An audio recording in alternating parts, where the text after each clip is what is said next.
Hey there, Taylor from the Girl on Bloor blog, and I am back with a healthy, delicious snack idea that is just so perfect for meal prep. This snack is high in protein and will last in the fridge for up to a whole month, plus it only takes 15 minutes to make from start to finish. What am I talking about here? Why, peanut butter protein balls, of course. These little bites are the perfect treat. They're low calorie yet packed with protein, making them an amazing filling snack. You can even enjoy them for dessert. And the best part of all, they've only got 3 ingredients. All you need is peanut butter, oats, and protein powder. Okay, let's get down to business. First up, you'll need some rolled oats. You'll usually find rolled oats, sometimes known as old-fashioned oats, along with large flake oats and quick oats in the baking section of your local grocery store. You can use any of these 3 varieties for this recipe. The type of oat depends on how processed they are. Large flake oats, for instance, are made by steaming, flattening, and cutting oat groats into large flakes.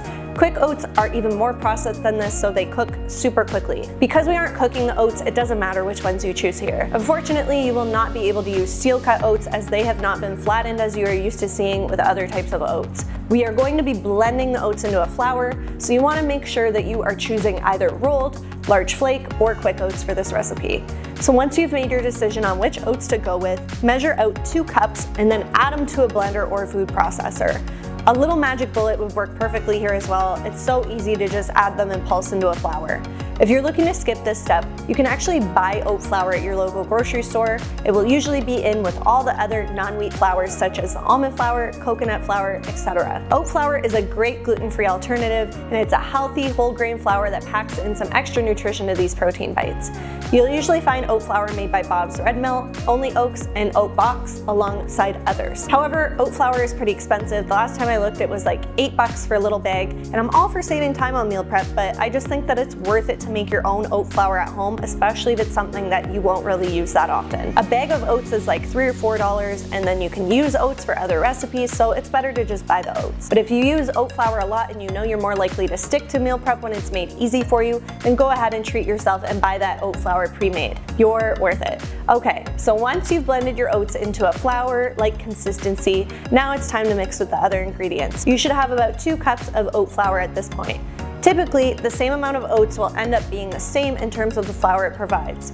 Add your oat flour to a large bowl, then add 1 cup of protein powder. Now, what kind of protein powder should you choose? This is the million-dollar question. There are a ton of options on the market, and that can easily result in a ton of overwhelm when trying to make a decision. If you've never purchased protein powder before, then I hate to tell you, but it may be a little bit of a trial and error until you find the right one. Lucky for you, I've tried a number of different options over the years, and I'm here to share my vast experience and knowledge with you. Hopefully, I'll be able to give you a little bit of insight so you can make the best decision possible. First off, you're going to want to choose a protein powder that has the fewest ingredients possible. Choose one that has at least 25 to 35 grams of protein listed per serving.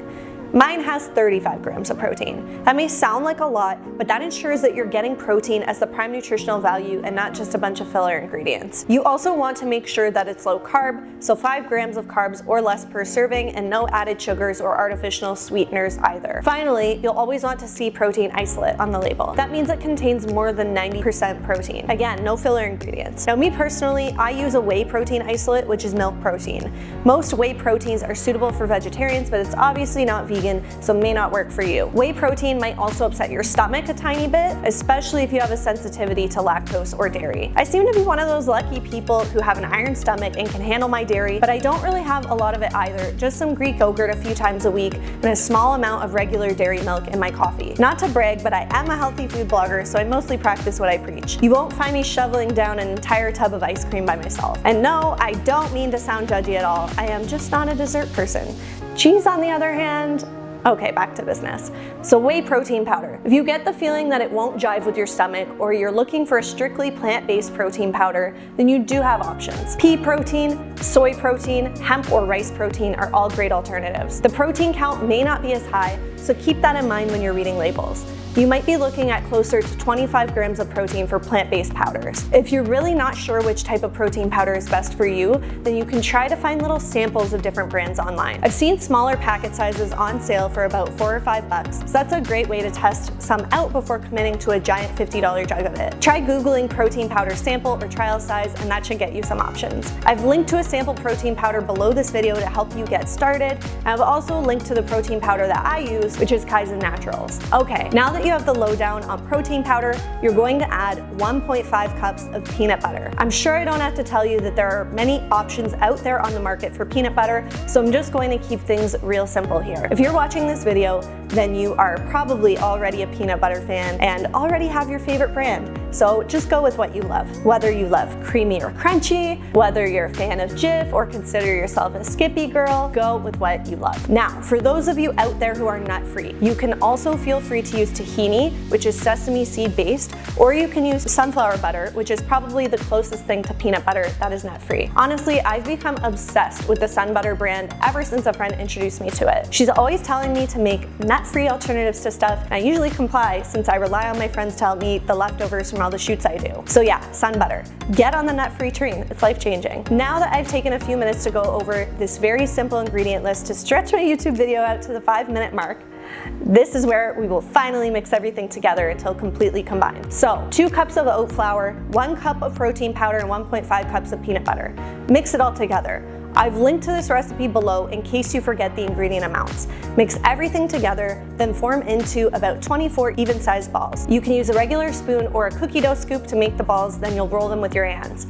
I typically add them to a parchment-lined baking sheet, then place in the fridge for about an hour or 2 before storing them, because otherwise they will stick together. If they have time to harden in the fridge, you'll be able to just store them in a freezer bag or a large container without that risk. 1 peanut butter protein ball is 138 calories and contains 8 grams of protein, and they are low in sugar.